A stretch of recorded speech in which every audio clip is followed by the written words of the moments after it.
হরে কৃষ্ণ কৃষ্ণ কৃষ্ণ হরে হরে। তো ভক্তবৃন্দগণ, আজকের ভিডিওটি রয়েছে প্রতি মাসের শেষ দিন, অর্থাৎ যে দিন মাস পূর্ণ হবে সেই দিনকে সংক্রান্তি বলা হয়।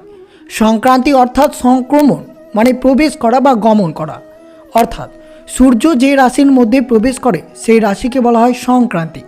এমনিতে সংক্রান্তি 12 রকম, কিন্তু 4 ধরনের সংক্রান্তির বিশেষ মাহাত্ম্যপূর্ণ রয়েছে।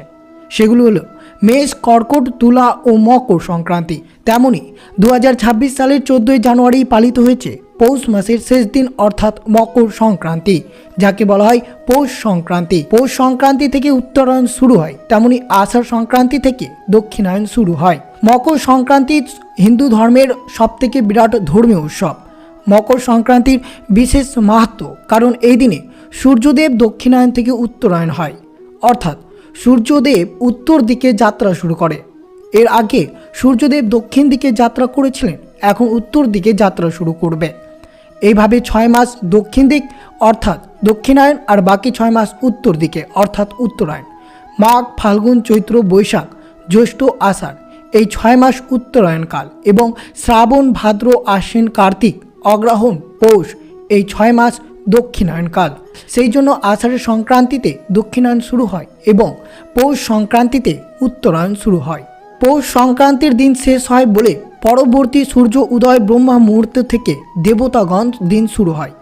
উক্ত সময়ে স্বর্গবাসী দেবলোকে সকলের নিদ্রা ভঙ্গ হয় এবং নিত্য ভগবত সেবামূলক ক্রিয়াদি শুরু হতে থাকে। এই জন্য সনাতন ধর্মাবলম্বীগণ ব্রহ্মা মুহূর্তে স্নান, নাম যজ্ঞ, গীতা পাঠ, শঙ্খধ্বনি, উলুধ্বনি ও অনুষ্ঠানের মাধ্যমে এই মকর সংক্রান্তির দিনটি আনন্দময় করে তোলে। তাই অবশ্যই বিশেষ করে এই মকর সংক্রান্তির দিন ভগবান বিষ্ণু এবং মাতা দেবী সম্পদের লক্ষ্মী এবং বিশেষ করে সূর্যদেবের পূজা আরাধনা করতে পারলে তা অত্যন্ত শুভ ফলদায়ক হতে পারে আপনাদের জন্য। তো অবশ্যই শ্রবণ করবেন মকর সংক্রান্তির দিন পরিবারের সুখ সমৃদ্ধি বজায় রাখতে চাইলে কী কী খাবার গ্রহণ করবেন এবং এই শুভ দিনে ভুলেও খাবেন না এই কয়েকটি খাবার। তো অবশ্যই যদি আপনারা এই খাবারগুলো ত্যাগ করেন তাহলে অবশ্যই পরিবারে সুখ সমৃদ্ধি এবং আনন্দে ভরে উঠবে। কিন্তু অবশ্যই মনে রাখবেন এই খাবারগুলো আপনারা কখনোই খাবেন না এই মকর সংক্রান্তির দিন। 2026 সালের 14ই জানুয়ারি বুধবার পালিত হয়েছে। তো অবশ্যই ভিডিওটি আপনারা শুরু থেকে শেষ পর্যন্ত ভক্তি সহকারে শ্রবণ করবেন। আর চ্যানেলে নতুন হয়ে থাকলে দয়া করে চ্যানেলটিকে সাবস্ক্রাইব করবেন, লাইক করবেন, কমেন্টে ভক্তি, ভালোবাসা, শ্রদ্ধা দিয়ে জয় শ্রীকৃষ্ণের জয় লিখে দিতে ভুলবেন না এই শুভ দিনটি। অবশ্যই ভিডিওটি আপনারা শুরু থেকে শেষ পর্যন্ত ভক্তি সহকারে শ্রবণ করুন। প্রতি বছর 14ই জানুয়ারি মকর সংক্রান্তি পালিত হয়, কারণ মকর সংক্রান্তি সৌরপঞ্জিকা অনুসরণ করে সূর্যের মকর রাশিতে প্রবেশের সাথে সাথে সামঞ্জস্যপূর্ণ। চন্দ্রপঞ্জিকা ভিত্তিক অনুসারে হিন্দু উৎসবের মতো এই তারিখটি অত্যন্ত গুরুত্বপূর্ণ রয়েছে। মকর সংক্রান্তি গভীর ধর্মীয় তাৎপর্য রয়েছে। এই উৎসবটি উত্তরায়ণের সূচনা করে। যখন সূর্যদেব দক্ষিণায়ন থেকে উত্তরায়ণে স্থানান্তরিত হয় তখন তাকে মকর সংক্রান্তি বলা হয়। এই সময় জপ, তপস্যা, স্নান, দান এবং পুজো করলে দ্রুত শুভ ফল পাওয়া যায়। শাস্ত্রে বলা হয়েছে যে ব্যক্তি এই মকর সংক্রান্তিতে গঙ্গা, যমুনা, সরস্বতী বা অন্য কোনো পবিত্র জলে স্নান করবেন তিনি সকল ধরনের পাপ থেকে মুক্ত লাভ করতে পারবেন। এরপর ব্রাহ্মণ, ঋষি এবং দরিদ্র, নিঃস্ব এবং অভাবী ব্যক্তিদের দান করতে পারলে সূর্যদেবের বিশেষ আশীর্বাদ পাওয়া যায় বলে বিবেচিত। এই মকর সংক্রান্তির দিনে তিল ও দুগ্ধজাত পিঠা পুলি ভগবানকে ভোগ নিবেদন করে প্রসাদ ভগবানের শুদ্ধ বৈষ্ণব ভক্তদেরকে ভোজন করানোর কথা মৎস্য পুরাণে বর্ণিত রয়েছে। এই মকর সংক্রান্তিকে তিল সংক্রান্তি বলা হয়ে থাকে। আর এই মকর সংক্রান্তির দিন পালিত হয়েছে ছট তিলা একাদশী। তাই অবশ্যই আপনারা 6 ধরনের তিলের ব্যবহার করবেন। প্রথমত অবশ্যই আপনারা বাড়িতে স্নানের জলে সামান্যটুকু গঙ্গা জল এবং তিল যোগ করে এই ছট তিলা একাদশী এবং তিল সংক্রান্তি এবং মকর সংক্রান্তির দিন অবশ্যই স্নান করবেন এবং 6টি তিলের ব্যবহার কীভাবে করবেন তা অবশ্যই শ্রবণ করবেন। তাই এই দিনে অবশ্যই আপনারা ভগবানকে তিল এবং দুগ্ধজাতের পিঠেপুলি অবশ্যই নিবেদন করবেন এবং পরে তা প্রসাদ হিসেবে সকলের মধ্যে নিবেদন করবেন। তাই এই দিনে আমাদের সকলের কর্তব্য শুদ্ধ ব্রাহ্মণ বৈষ্ণবকে প্রসাদ ভোজন করানো, সেবা প্রদান করা এবং দান করা। মকর সংক্রান্তির দিন গঙ্গা সাগরের স্নান মেলা অনুষ্ঠিত হয়। তাই প্রাতকালে গঙ্গা সাগরে অথবা পবিত্র নদীতে অথবা গঙ্গা দেবীকে আহ্বানপূর্বক অবশ্যই যদি আপনারা বাড়িতে স্নান করেন তাহলে 3 বার গঙ্গা গঙ্গা গঙ্গা বলে প্রাতঃ স্নান করতে পারেন। মহিমান্বিত করা হয়েছে যে এই মকর সংক্রান্তির দিন বেশ কয়েকটি খাবার আপনাদেরকে নিষিদ্ধ জারি করা হয়েছে। যদি এই খাবারগুলো আপনারা গ্রহণ করেন তাহলে পরিবারের অমঙ্গল, দরিদ্রতা এবং আর্থিক সংকটের মধ্যে মুখোমুখি হতে পারেন। তা অবশ্যই সতর্ক থাকবেন। বিশেষ করে মনে রাখবেন মকর সংক্রান্তির দিন বেশি করে শাস্ত্র অধ্যয়ন এবং হরে কৃষ্ণের মহামন্ত্র জপ করতে হবে। এই দিন অবশ্যই আপনারা প্রাতকালে দেবলোকের সকল দেবতাগণ এবং স্বর্গবাসী পূর্বপুরুষ নিদ্রা থেকে জাগরিত হন।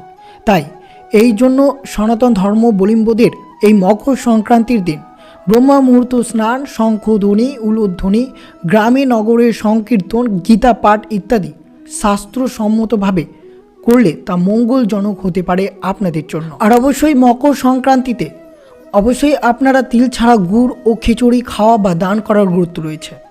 এই 3টি জিনিস ছাড়া মকর সংক্রান্তি উৎসব অসম্পূর্ণ বলেই মনে করা হয়। তা অবশ্যই জানবেন কোন 3টি জিনিস আপনারা গ্রহণ করবেন, অর্থাৎ মকর সংক্রান্তিতে তিল, গুড় ও খিচুড়ি খাওয়া বা দানের গুরুত্ব কতটা রয়েছে তা অবশ্যই শ্রবণ। ভাত ও খিচুড়িতে ভাত গুরুত্বপূর্ণ, যা চন্দ্র ও শুক্রের শুভ লাভ পেতে উপকারী। ঘি ছাড়া খিচুড়ি অসম্পূর্ণ, তো সূর্য ঘিয়ের সঙ্গে সম্পর্কিত, এর মাধ্যমে সূর্যের আশীর্বাদ পাওয়া যায়। হলুদ বৃহস্পতির প্রতিনিধিত্ব, যদি পারেন তাহলে এই শুভ দিনে আপনারা হলুদ বস্ত্র পরিধান করবেন এবং হলুদ গ্রহণ করতে পারেন। কালো ডাল, খিচুড়িতে যোগ করা কালো ডাল শনি, রাহু ও কেতুর অশুভ প্রভাব হ্রাস করে। মকর সংক্রান্তিতে অনেকে মুগ ডাল, সবুজ শাকসবজি এবং চালের মিশ্রণ দিয়ে খিচুড়ি তৈরি করে। মুগ ডাল এবং সবুজ শাক সবজি বুধের সম্পর্কিত। গুড়, খিচুড়ির সঙ্গে খাওয়া গুড়কে মঙ্গল ও সূর্যের প্রতীক বলে মনে করা হয়। তা অবশ্যই আপনারা বিশেষ করে এই মকর সংক্রান্তিতে শনিদেব এবং সূর্যদেবের আশীর্বাদ পেতে চাইলে তিল, গুড় বা খিচুড়ি অবশ্যই খাবার দান করতে পারেন। অনেকেই মনে করেন যে এই একাদশীতে ছড়তিলা একাদশী রয়েছে, খাবার দান করা কি যেতে পারে?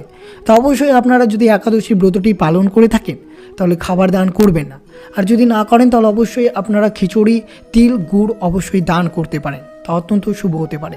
আর যে সকল ভক্তরা এই মকর সংক্রান্তিতে ছড়তিলা একাদশী ব্রতটি পালন করবেন তারা অবশ্যই পঞ্চরবি শস্য ত্যাগ করতে হবে। পঞ্চরবি শস্য কিছুতেই গ্রহণ করা যাবে না, এই ছড়তিলা একাদশী ব্রত চলমান। জ্যোতির্বিদ্যার হিসেবে সূর্যদেব নবম রাশিতে অবস্থান শেষ করে পুত্র গৃহে 10ম রাশিতে প্রবেশ করে, অর্থাৎ মকর রাশিতে গমন করে পৌষ সংক্রান্তি। এই কারণে পৌষ সংক্রান্তিকে মকর সংক্রান্তি বলা হয়ে থাকে। মকর সংক্রান্তি তিথির গুরুত্ব বৃদ্ধির আরেকটি কারণ হলো এই দিন গঙ্গা দেবীর আবির্ভাব হয়। সেই কারণে মকর সংক্রান্তি তিথি গঙ্গা দেবীর আবির্ভাব তিথি নামে পরিচিত।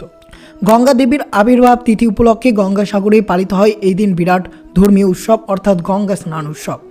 এই উৎসবে মিলিত হয়ে বিশেষ তিথিতে সাগর সঙ্গমে স্নান সেরে ব্রহ্মার মানস পুত্র কপিল মুনির আশ্রমে পুজো দিলে বিশেষ পুণ্য বলেই মনে করা হয়। তবে সাগর সঙ্গম যাত্রা সম্ভব না হলে ভক্তি ভরে গঙ্গা বা নিকটবর্তী নদীতে স্নান করলে তা পুণ্য লাভ হয় বলে মনে করা হয়। আর অবশ্যই শ্রবণ করুন এই মকর সংক্রান্তির দিন ভুলেও খাবেন না এই কয়েকটি খাবার। তো অবশ্যই শ্রবণ করুন কোন কোন খাবার এই শুভ দিনে খাওয়া থেকে আপনাদেরকে এড়িয়ে চলতে হবে। প্রথমত, এই দিন অবশ্যই বিশেষ করে মনে রাখতে হবে এই দিন কোনো ধরনের রাজসিক এবং তামসিক খাবার গ্রহণ করা চলবে না, অর্থাৎ এই দিন রসুন পেঁয়াজ ছাড়াই আপনাকে সম্পূর্ণরূপে নিরামিষ খাবার গ্রহণ করতে হবে। বিশেষ করে এই দিন ডিম খাওয়া চলবে না, এবং এছাড়াও আপনারা অবশ্যই মনে রাখবেন এই ধরনের কোনো ধরনের মাছ মাংস এড়িয়ে চলবেন। এছাড়াও নেশা জাতীয় দ্রব্য ত্যাগ করতে হবে এই মকর সংক্রান্তির দিন। কাউকে খারাপ কথা বলা চলবে না, বিশেষ করে মনে রাখতে হবে এই দিন কারোর সম্পর্কে খারাপ কথা বলবেন না। মকর সংক্রান্তিতে বড় বা দরিদ্রদের অপমান করবেন না, তা না হলে পাপের অংশীদারি হতে হবে। এই তিথিতে কোনো ধর্মীয় স্থান গিয়ে দেবদেবীর আশীর্বাদ নিতে হবে। পাশাপাশি এই তিথিতে মিষ্টি লাউ খাওয়ার প্রচলিত রয়েছে, কিন্তু অবশ্যই মনে রাখবেন এই মকর সংক্রান্তির দিন ভুলেও আপনারা পোড়া খাবার গ্রহণ করবেন না। আর বিশেষ করে কোনো দরিদ্র বা দুঃস্থ ব্যক্তিদেরকে অবশ্যই পোড়া খাবার দান করবেন না বা বাসি খাবার দান করা থেকে এড়িয়ে চলবেন।